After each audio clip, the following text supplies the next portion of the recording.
This is Jilliana Ranicar-Breese, and I'm here in Kalkan with Solihin, which is a most unusual name. And he, how would you describe yourself? What's your identity? Gosh. In a nutshell. In a nutshell, my identity is that I'm a human being. You're a? Human being. You're a human being, yes. But apart from that? Well, I think it's important to really understand what a human being infers, because as a human, so not the being bit, but as a human, I could have a number of different identities. I'm Scottish, that's an identity. Right, without the accent. Oh, would you like a wee Scottish accent? And without the kilt? I've got a very dirty kilt. What clan are you? Campbell. Okay. So there's an identity. Yes, see? yes. And then if I got sick, for example, I could say I feel as if I'm sick, or I am sick. And when you start to put the iteration of I am, it actually becomes an identity. So I am sick, I'm ill, I'm whatever. In fact, I'm not ill, so... No, you're looking very healthy. I don't have an identity at the feeling level or the vegetative level. I could say what I do, so I was, but I am an osteopath, I am an acupuncturist, I'm an ontologist.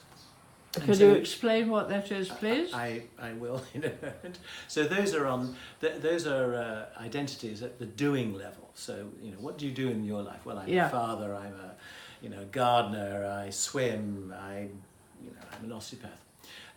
So those are identities of the animal part of me, the instinctual part of me. Then there's the human part of me, so I could say I'm a sort of slightly failed scholar. I never really sort of got that together, but I'm endeavouring to start to write at a sort of PhD level at the moment to try to augment this missing part of myself, so that would be a future identity if I finished it.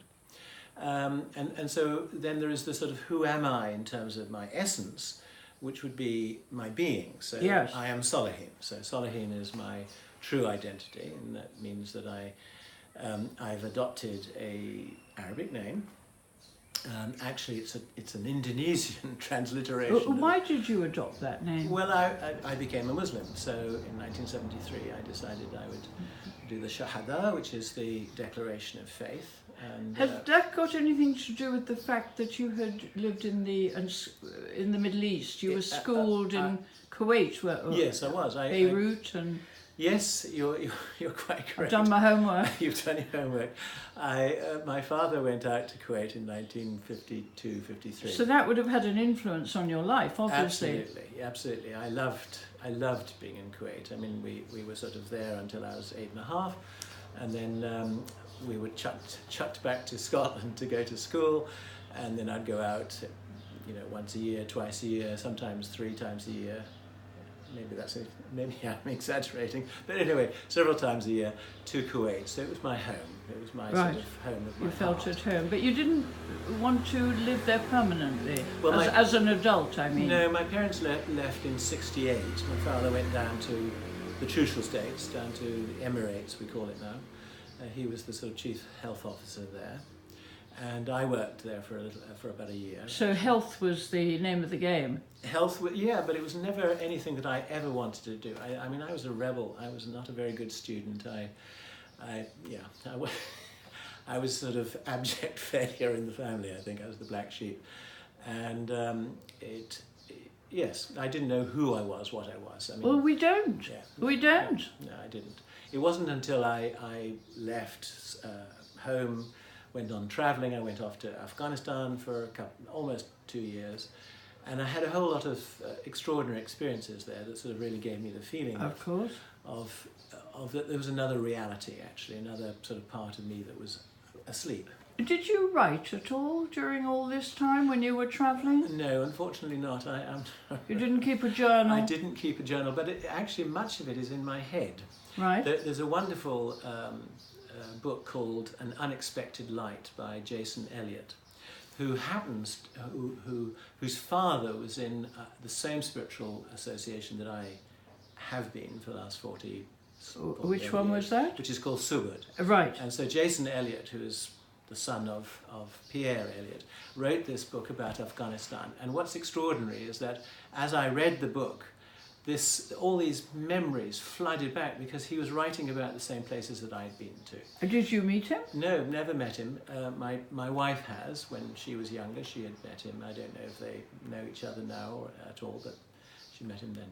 Anyway, so no, the answer is I didn't write, but it is in my consciousness. It's very, and I have attempted to begin to write that episode in my life. But when I came back to England, I was going to go off to South America. The sort of wanderlust was still in me. I mean, I'd lived in Kuwait, actually Cyprus first, whilst we waited for our house to be built. Then we went to Kuwait, and then I suppose we must have been about 8, half 7, 8. We went to Beirut, where my father learnt Arabic. And you have a twin? I have a twin, yes. Are you yes. identical twins? No, totally unidentical. Okay. I have actually 4 brothers and sisters, so it's quite a big family. Oh. Anyway, so yes, we'd been to Beirut, we came back to Kuwait, and then we were shipped off to Scotland.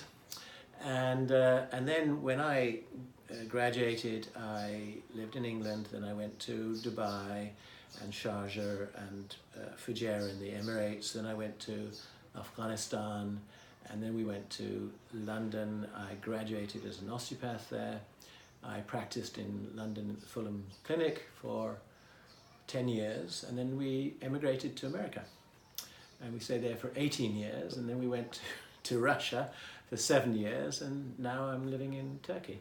Where's the next stop? I have no Or do you idea. think this is the final resting place? I don't know. Well, in a way, it's a question mark inside us. Where is home? I mean, home is inside me. I'm very comfortable wherever I am.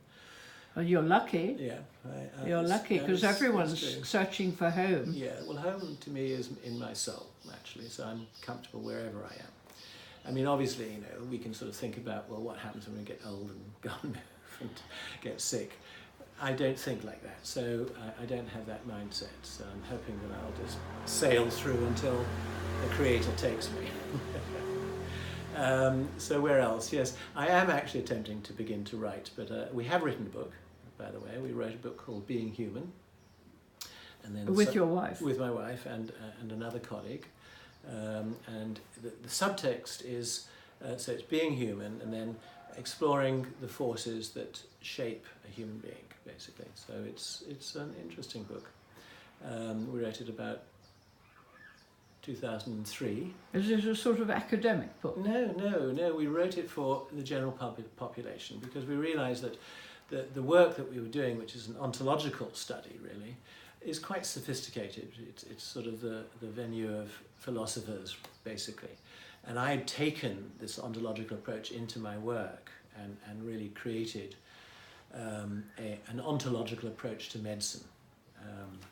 And so my osteopathic and acupunctural background was the sort of precursors to that. And then we started to look to see, well, what is it that really makes people sick? And we started to see that this ancient ontology, i.e.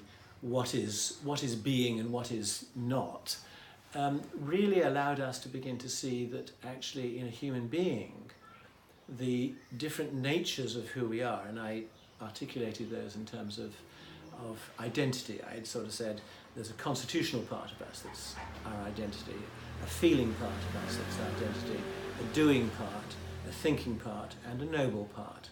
Well, in the ontology of a human being is looking at these different parts. Well, we'll continue in part 2. Thank you very much. My pleasure.